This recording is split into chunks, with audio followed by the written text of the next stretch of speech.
Bismillahirrahmanirrahim. Assalamualaikum warahmatullahi wabarakatuh.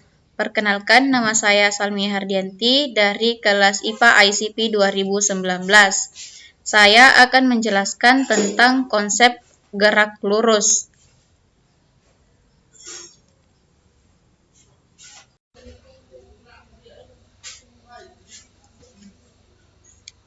Apa itu gerak? Benda dapat dikatakan bergerak bila kedudukannya terhadap titik acuan setiap saat itu selalu berubah, dan sebaliknya, benda dikatakan diam bila kedudukannya terhadap titik acuan selalu tetap. Jadi, dapat kita simpulkan bahwa gerak adalah perubahan kedudukan suatu benda dari posisi awal. Gerak terbagi menjadi tiga, yaitu yang pertama, gerak lurus. Gerak lurus adalah gerak suatu benda yang lintasannya berupa garis lurus. Misalnya, gerak kereta api di atas rel yang lurus. Yang kedua itu gerak melingkar. Gerak melingkar adalah gerak yang lintasannya berupa lingkaran. Misalnya, gerak jarum jam, gerak komedi putar, dan gerak baling-baling. Yang selanjutnya itu gerak parabola. Gerak parabola merupakan suatu gerak benda yang lintasannya berupa parabola atau garis lengkung. Misalnya, gerak anak panah yang dilepaskan dari busur, gerak bola yang ditendang, dan gerak peluru yang ditembakkan.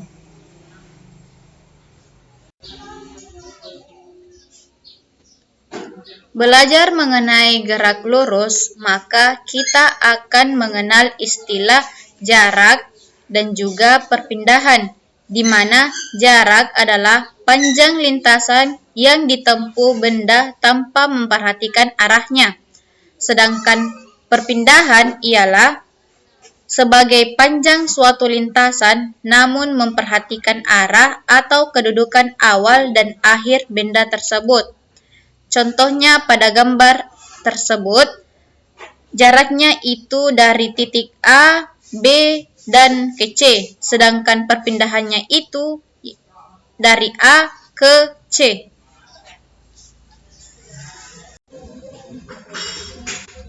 Selain itu, dalam gerak lurus juga dikenal istilah kecepatan dan juga kelajuan. Kecepatan rata-rata merupakan perbandingan perpindahan benda dengan waktu tempuh. Kecepatan merupakan besaran vektor karena memiliki besar dan juga arah. Dapat dituliskan seperti rumus ini. Kecepatan rata-rata ialah perubahan perpindahan posisi benda dibagi dengan waktu yang ditempuh. Sedangkan kelajuan rata-rata merupakan panjang lintasan jarak yang ditempuh oleh benda dalam satuan waktu. Dalam mempelajari gerak lurus, kita ketahui bahwa gerak lurus dibagi menjadi dua, yaitu gerak lurus beraturan atau GLB dan gerak lurus berubah beraturan atau GLBB.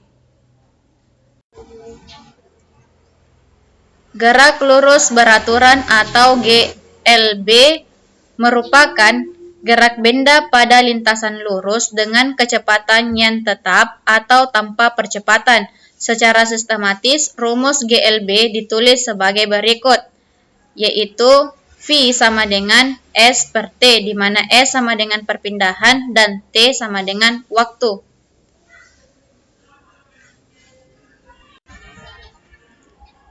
Contoh gerak GLB pada kehidupan sehari-hari. Yang pertama, mobil yang bergerak pada jalan lurus dan berkecepatan tetap. Yang kedua, perjalanan kereta api.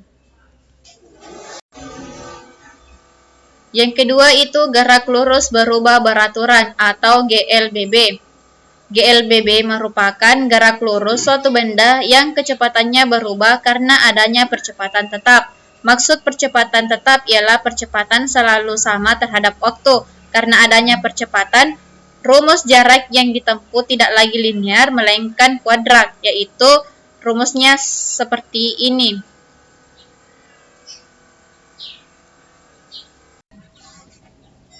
Contoh gerak GLBB pada kehidupan sehari-hari. Yang pertama, ketika bermain lompat tali. Yang kedua, ketika merem kendaraan.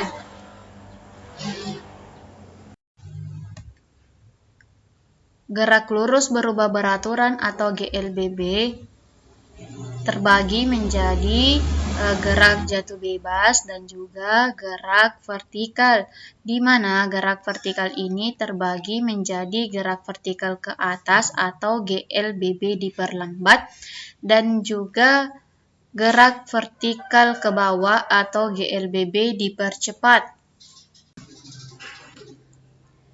Gerak jatuh bebas adalah gerak jatuh benda yang tidak memiliki kecepatan awal atau kecepatan awalnya itu sama dengan 0.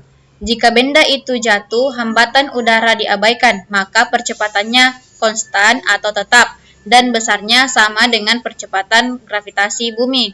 Selain itu, waktu yang dibutuhkan benda saat jatuh tidak bergantung pada massanya, tetapi bergantung pada ketinggiannya. Maka persamaan dalam gerak jatuh bebas menjadi seperti ini. VT pangkat 2 sama dengan 2 dikali GH. Contoh dari gerak jatuh bebas, yang pertama buah jeruk jatuh dari pohonnya, dan yang kedua pulpen jatuh dari atas meja. Gerak vertikal ke atas atau GLBB diperlambat. Pada gerak vertikal ke atas, semakin ke atas, kecepatan benda semakin berkurang, sehingga pada titik tertinggi kecepatan pada benda sama dengan 0. Di titik puncak, benda berhenti sesaat, kemudian akan berbalik ke bawah dan mengalami gerak jatuh bebas, yaitu benda bergerak jatuh dengan kecepatan awal sama dengan 0. Pada gerak vertikal ke atas berlaku persamaan sebagai berikut. Tanda minus atau kurang menunjukkan bahwa benda mengalami perlambatan karena gerak benda berlawanan dengan gaya gravitasi bumi atau benda bergerak ke atas. Contohnya, ketika kita melempar bola ke atas, bola akan mengalami perlambatan secara beraturan. Gerak vertikal ke bawah atau GLBB dipercepat. Pada gerak vertikal ke bawah berlaku persamaan berikut, di mana gerak benda searah dengan gaya gravitasi bumi atau benda bergerak ke bawah, maka benda akan mengalami percepatan. Contohnya dalam kehidupan sehari-hari, ketika kita melempar batu ke dalam sumur. Terima kasih atas perhatiannya. Kurang dan lebihnya mohon maaf. Wassalamualaikum warahmatullahi wabarakatuh.